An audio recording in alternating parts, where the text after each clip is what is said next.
Alright, as a small YouTube channel, sometimes you kind of notice a funny behavior from your viewers.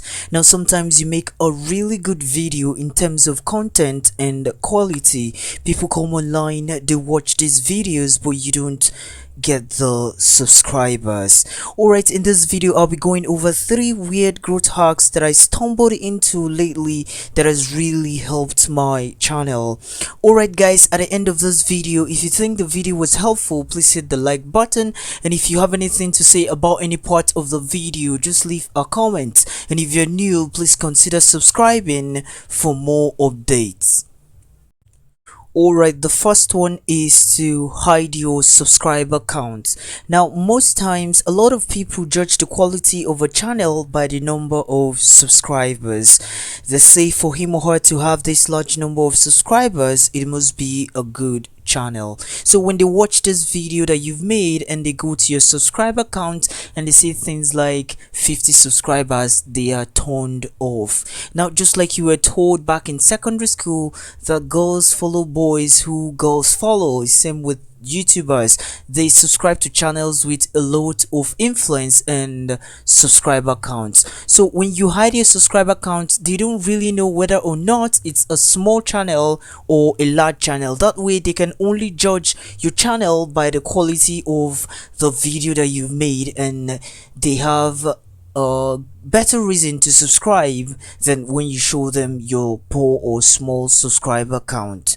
Alright, the next one is the use of simple clickbait. And now by clickbait, I mean using titles that are kind of catchy or funny or weird or whatever, that when someone sees it would want to find out more about it. Now, people are like the cats, they are curious. By so doing, viewers are more inclined or propelled to click on your video.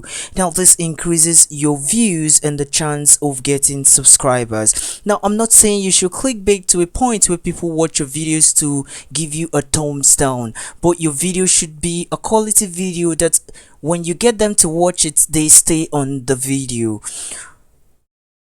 Alright, the last and most important is to learn how to use YouTube tools for your tag and description. And vidIQ is one of the best tools, and it's also free.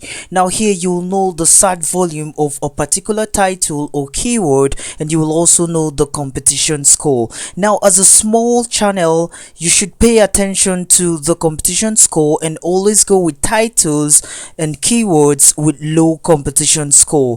Now, this helps your video to rank fast. Alright guys, I'm not really a pro in the YouTube growth area, but these are just some of the tips that has really helped my channel and I thought you should know. Alright, thanks for watching, and don't forget to subscribe, and I'll see you in my next video.